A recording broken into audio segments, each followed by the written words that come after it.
नमस्कार मेरे प्रिय श्रोताओं। आज मैं आप सबको शिवानी जी द्वारा लिखित एक कहानी 4 दिन की सुनाने जा रही हूँ। तो आइए सुने कहानी। बैंड हाउस की रंगीन बहारें बीत चुकी थी। दिसंबर के अंत में नैनीताल की वीरानी देखने वाले को मुंह बाए काट खाने को दौड़ती है। 2 दिन पहले ही अंग्रेजी स्कूलों में पढ़ने वाले बच्चों के कलरव से नैनी का प्राकृतिक कीड़ा क्षेत्र फ्लैट मधुमय हो रहा था। वही उस दिन भाई भाई कर रहा था। मैं मंदिर की ओर बढ़ रही थी कि सूने बैंड हाउस की बेंच पर बैठे उदास दृष्टि से छल छलाते ताल को निहारते जज साहब को देख ठिठक गई। 6 फुट लंबी देह, कायदे से पहनी गई विदेशी वेशभूषा, चिर परिचित काली बुनी वास्कट और दर्पण से चमकते जूते, उन्हें दूर से देखकर भी कोई पहचान सकता था। आइए आइए। मुझे देखते ही सौम्य गौर मुखमंडल पर स्नेह सिक्त हास्य की असंख्य झुर्रियां खेल रही थीं। अरे, आप अभी यहीं हैं? मैं तो सोच रही थी शायद रामपुर चले गए होंगे। वाह, क्या बात सोची है आपने। उन्होंने मेरे दोनों हाथ पकड़कर अपने पास बैठा लिया। यानी बच्चियों से बिना मिले ही चला जाता। उन्होंने मुझे ऐसे फटकारा कि मैं खिसिया गई। इस बार तो ठंड है ही नहीं, मैंने कहा। फिर नैनीताल की ठंड तो 4 दिन की ही है। इस बार आप रामपुर मत जाइए। उन्होंने हंसकर कहा था, ये माना जिंदगी है 4 दिन की, बहुत होते हैं यारों 4 दिन भी। और आज उनकी मृत्यु के पश्चात उनके पुत्र हामिद मुझे उनकी हस्तलिखित आत्मकथा थमा गए हैं। एक एक पृष्ठ उलटती हूँ और उस दिन की उदास पंक्ति का रहस्य स्पष्ट होता है। रियासती कुचक्र विलासिता के वातावरण में गुजरे राजसी बचपन की स्मृतियाँ, प्रेम, विच्छेद, होनहार पुत्र का उन्मादग्रस्त होना, नैनीताल के सुसज्जित ग्रैंड होटल के कक्ष का आर्थिक विवशतावश त्याग, भट्ट जी के बंगले की सीलन भरी कोठरियों में बिताए गए अंतिम दिवस। ठीक ही कहा था उन्होंने, बहुत होते हैं यारों 4 दिन भी। मोरक्को जिल्द में बंधी उनकी जीवनी की इस पन्ना की सी रत्नगर्भा भूमि में अगणित कथानकों के असंख्य हीरे ऐसे जगमगा उठते हैं कि मेरी आंखें चौंधिया जाती हैं। आश्चर्य होता है कि जिस क्रूर लेखनी ने न जाने कितनों को मृत्यु दंड दिया होगा, वही ऐसे रस सिक्त प्रकरणों की सृष्टि कैसे कर सकी होगी। अवध के रईस ताल्लुकेदारों के जीवन की झांकियां, एंग्लो इंडियन समाज का सजीव विवरण, उच्चतर तबके के ब्रिटिश अधिकारियों के मार्मिक संस्मरण, दिल्ली दरबार रामपुर के अनूठे नवाबी वातावरण का बेजोड़ वर्णन, सचमुच ही एक समूची रत्न मंजूषा मेरे हाथ में है। क्षण भर को मैं आनंद मग्ना हो हवा में उड़ने लगती हूँ।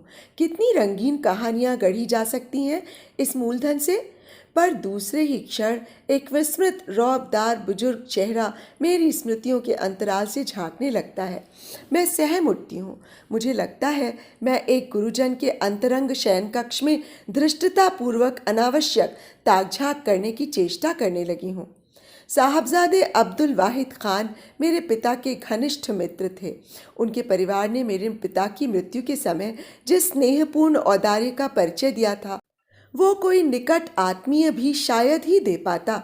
आज जब इंच इंच की सीमा निर्धारित करने के लिए असंख्य लाशें बिछ जाती हैं, तब क्षणिक समझौते की राख में दबी धार्मिक उद्वेष की चिंगारियां कभी भी लपलपाती लपटों की सृष्टि कर सकती हैं। हिंदू मुस्लिम एकता के ऐसे दृष्टांत संभवतः मन गढ़ंत से ही लग सकते हैं। पर एक समय ऐसा भी था जब ताशकंद के निरर्थक समझौते नहीं हुआ करते थे।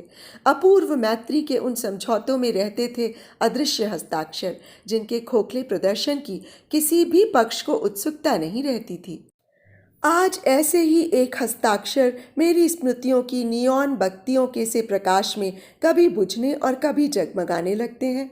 एक ऐसे स्नेही व्यक्ति के हस्ताक्षर जिन्होंने पिता की मैत्री को 90 वर्ष की अवस्था तक भी नहीं भुलाया, जो नैनीताल के सन की मौसम की अवहेलना कर प्रत्येक रविवार को मेरे बंगले की खड़ी चढ़ाई पार कर हंसते हुए मेरे द्वार पर खड़े हो जाते, प्रत्येक ईद को एक बटुआ खोलकर एक नए 5 के नोट की ईदी थमाते और मेरे कंधे का सहारा लेकर धीरे धीरे सीढ़ियां उतर जाते। मैं जितनी बार उस वह भार से नमित एकाकी आकृति को धीरे धीरे उतरते देखती, मुझे लगता स्वयं मेरे पिता भी एक अदृश्य साए के रूप में अपने मित्र के साथ जा रहे हैं। मैं आपका एक स्केच लिखना चाहती हूँ, मैंने उनसे एक बार कहा था, तो वे जैसे आकाश से गिर पड़े। तौबा तौबा, मेरा स्केच भी भला कोई लिखने की चीज़ है? वैसे भी एक बात गांठ बांध लो, किसी का स्केच हमेशा उसके मरने के बाद लिखना चाहिए। भला क्यों? क्योंकि मरने के बाद किसी भी इंसान के लिए बहुत सी मनगढ़ंत बातें लिखी जा सकती है। और ये कहकर वे ठठा कर हंस पड़े थे। आज वे नहीं रहे, मनगढ़ंत बातों का प्रश्न ही नहीं उठता। उनके हाथों से लिखी गई उनकी आत्मकथा मेरे सामने खुली पड़ी है। उन्हीं की अनूठी भाषा की कुंजी से पहले खोलती हूँ। उनके बचपन के कक्ष पर लटका एक जंग लगा ताला। जलालुद्दीन खान और सादुल्ला खान को 1857 के गदर में स्वतंत्र होने के प्रयत्न में अपराधी घोषित कर गोली से उड़ा दिया गया था। यही सादुल्ला खान मेरे दादा थे। जलालुद्दीन खान का विवाह रामपुर के नवाब परिवार में हुआ था। दादा को मृत्युदंड मिलने पर कुदसिया बेगम हमारे अनाथ परिवार को लेकर मुरादाबाद आ गईं। रामपुर के नवाब के यहाँ उनका मायका था, पर तब हमारा परिवार राजनीतिक ग्रहण की छाया से ग्रस्त था। रामपुर के तत्कालीन नवाब यूसुफ खान को फर्जदे दिल पंजीर दौलते इंग्लिशिया की पदवी मिली थी। ब्रिटिश सरकार की उन पर विशेष कृपा थी। फिर भला वे हमारे बागी खूंखार रोहिला पठान परिवार को शरण कैसे देते? हमारी दादी बी मैया बड़ी ही नीति कुशल महिला थीं। रामपुर से उनके पास कई बार मायके का स्नेहपूर्ण दिखावटी बुलावा भी आया, पर वे मन ही मन समझ गई थीं कि उनकी अटूट संपत्ति कभी भी मनमुटाव का कारण बन सकती थी। इसलिए मुरादाबाद के हवेली नुमा काठ दरवाजे में ही हमारा लालन पालन होने लगा। अब देखिए काठ दरवाजे की एक सजीव झांकी। काठ दरवाजे की मेहराबदार द्योढ़ी को देखकर मुझे अपने ऑक्सफोर्ड कॉलेज के बुलंद दरवाजे का स्मरण हो आता है। द्योढ़ी पार करते ही एक बड़ा सा दालान मिलता था, जिसमें तख्तों की एक लंबी कतार सी बिछी रहती थी। पहले थी मर्दाना बैठक और फिर आती थी जनाना महल सरा की द्योढ़ी। इसी द्योढ़ी पर तनकर बैठी पहरा देती थी बुआ परी चेहरा, जिनका झुर्रीदार चेहरा, सफ़ेद बाल और लंबा कद देखने वाले को सहमा देते। बड़े बड़ी हाथी के कान सी चपातियों को सालन से तरकर वो एक ही निवाले में निकल जाती। जिस किसी को भी जनाना द्योढ़ी सरा में कुछ कहलवाना होता, पहले बुआ परी चेहरा ही उसका पेशा करती। असंख्य नौकरानियां हम बच्चों को गोदी में ऐसे उड़ाए फिरती कि हमारे पैर शायद ही कभी ज़मीन पर पड़ते। लड्डू, जलेबी और बालूशाहियों के नाश्ते का क्रम दिन भर चलता। लाड़ दुलार का अंत नहीं रहता, किंतु सुखी बचपन क्या ऐसा ही लाड़ दुलार चाहता है? न हमें इधर उधर नंगे पैर भागने की आज़ादी थी, न हम उन्मुक्त स्वच्छंद कुलाचे ही भर सकते थे। बी मैया का सारा लाड़ मेरे सुंदर भाईजान पर था और मुझसे उनका ध्यान हटता गया। इसी प्रकार प्रेम की भूखी मेरी मातृहीन शैशवावस्था का बिरवा सूखने लगा। मेरी माता की मृत्यु के पश्चात मेरे पिता ने अपनी साली की पुत्री मुन्ना बेगम से विवाह किया। मेरी विमाता 7 बहनें थीं और बी मैया उन्हें 7 गांठ कहा करती थीं। 2-3 ही वर्ष में मेरी विमाता की भी मृत्यु हो गई। उनकी मृत्यु के पश्चात पहली बार मुझे मेरे पिता का स्नेह मिला। कभी रात को अचानक उठकर वे हम दोनों भाइयों के बीच में आकर लेट जाते और हमें गुदगुदाकर बाहों में भींच लेते। कभी कभी हमारे आग्रह पर हमें नया रेलवे स्टेशन दिखलाने ले जाते। धुआं छोड़ती रेलगाड़ी, रेल के आने की घंटियां, नई वर्दी में मूछें ऐंठता स्टेशन मास्टर, सब कुछ हमें अनूठा लगता। बरेली रामपुर मुरादाबाद की नई नई रेल लाइन बनी थी और रेलगाड़ी का उन दिनों वही महत्व था जो आज एटम बम का है। कभी हम नवाब रामपुर की सवारी देखने छज्जे पर खड़े हैं, नवाब मुश्ताक अली खां ईदगाह को जा रहे हैं, किम ख्याबी अचकन टोपी की कलगी में पन्ने जड़े हैं, इधर उधर मोती की लड़ियां झूल रही हैं, गहरी कत्थई रंग की गद्दी लगी है, उनका मुंह लगा दरोगा चांदी के मूठ के मोरछल से मक्खियां उड़ाता, बीच बीच में दाएं बाएं मुट्ठी भर मोहरों की बिखेर लुटा देता। जुलूस सफदर अली खान बाजार से गुजर रहा है। आगे आगे चल रहे हैं सजे ऊंट। लाल वर्दी में नवाब के मुख्य अंगरक्षक, चांदी के रुपहले वस्त्रों में चोपदार और पीछे पीछे दरबारियों की भीड़। नवाब की दाहिनी ओर खूबसूरत अरबी घोड़े पर सवार रहते मेरे पिता के मामू जनरल अजीमुद्दीन खान। ये वे दिन हैं जब मोटरें नहीं थीं। हाथी पर सवार तब का नवाब अपनी रियाया के कितने पास था। उसकी प्रजा अपना हर्ष और विषाद, उल्लास और पीड़ा सरलता से अपने शासक तक पहुंचा सकती थी। ऐसे ही अवसरों पर फरियादी अपना दुखड़ा नवाब को सुना सकते थे। रात का खासा भी बड़े ठाट बाट से संपन्न होता। ये अनूठा वर्णन भी सुनिए उन्हीं के बेजोड़ शब्दों में। खासे में स्वयं नवाब साहब, उनके परिवार के चुने सदस्य, मंत्री और मित्र रहते। चांदी के पायों के पलंग पर स्वयं नवाब साहब बैठे रहते। पास ही में एक छोटी मेज पलंग से सटी धरी रहती। प्रत्येक निमंत्रित सदस्य का स्थान पूर्व निर्धारित रहता। मेरे मामू जनरल को प्रथम स्थान प्राप्त होता। वे नवाब साहब के दाईं ओर बैठते।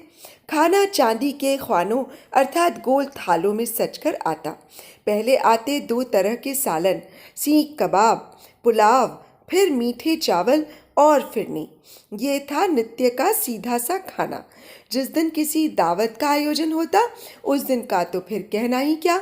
नित्य का खासा पहले नवाब साहब आरंभ करते। कई आबदार एक कतार में लाल कपड़े से मुंह बंधी चांदी की सुराहियों को हाथ में थामे खड़े रहते।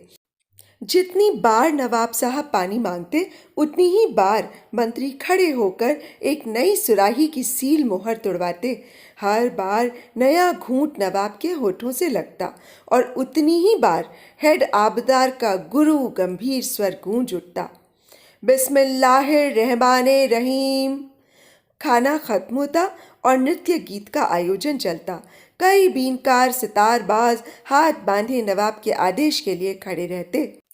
ऐसे विलासिता और अमन चैन के दिनों की स्मृति को क्या वो सहज ही भुला सकते थे? फिर स्मृतियां भी क्या एक दो थीं? उनके सुखी जीवन में अचानक झंझावात की भांति एक अनजान सुंदरी ने प्रवेश किया। उनकी सरला पतिपरायणा स्त्री कुलसुम मुस्लिम वातावरण में पली थी। पति के साथ क्लब जाने, बैडमिंटन खेलने आदि में उसे झिझक होना स्वाभाविक था। इसी झिझक को दूर करने, अंग्रेजी अदब कायदे सिखाने के लिए ही उस अनजान युवती ने स्वयं मैत्री का हाथ बढ़ाया था। फिर धीरे धीरे एक दिन उन्हीं हाथों ने कुलसुम को दूर धकेल दिया। उनकी आत्मकथा से। बेचारी कुलसुम, शायद उसने अपने इस जीवन साथी पर बहुत विश्वास कर लिया था। मैं स्वयं ही नहीं जान पाया कब हमारी गृहस्थी में वो सहसा आ गई।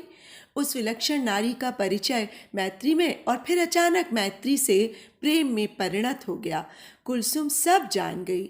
ऐसी बातें क्या छिपी रहती हैं? धीरे धीरे वो मन ही मन घुलने लगी। एक दिन वो भी आया जब वो बेबस सी बिस्तर पर पड़ी थी। वो कुछ कहना चाहती थी पर बार बार उसकी निष्प्रभ आंखें डबडबा आती। मुझे करुणापूर्ण दृष्टि से उसने एक बार ऐसे निहारा जैसे मुझे आंखों में मूंद कर ही रख लेगी, और फिर उसकी गर्दन एक ओर ढुलक गई। घायल पशु किसी उन 2 आंखों की व्यथा को मैं क्या कभी भूल सकूंगा? और फिर भूलना भी तो कितना कुछ है। महिमामयी हवेली, काठ दरवाजे की स्मृतियां, अंगूरी बाग का बहुरंगी वैभव और आज ये एकांतवास। हाय रे कुचाली कालचक्र, ये तेरी कैसी बाजीगरी है। आत्मकथा की ये अंतिम पंक्ति पढ़ती हूँ तो लगता है आज भी एक लंबी देह की छाया मेरे द्वार पर खड़ी अचानक मुस्कुरा कर कह रही है, ये माना जिंदगी है 4 दिन की, बहुत होते हैं यारों 4 दिन भी। तो अभी आप सुन रहे थे शिवानी जी द्वारा लिखित एक कहानी 4 दिन की। दोस्तों, यदि आपने मेरा चैनल अभी तक सब्सक्राइब नहीं किया है तो आपसे मेरा ये विनम्र निवेदन है कि कृपया इसे सब्सक्राइब कर लें और मेरी कहानियों को लाइक और शेयर भी कर लें। और हाँ, बेल आइकन भी दबा लें जिससे कि मेरी आगे आने वाली कहानियों की नोटिफिकेशंस आपको मिलती रहें। तो अब मुझे इजाज़त दीजिए। नमस्कार।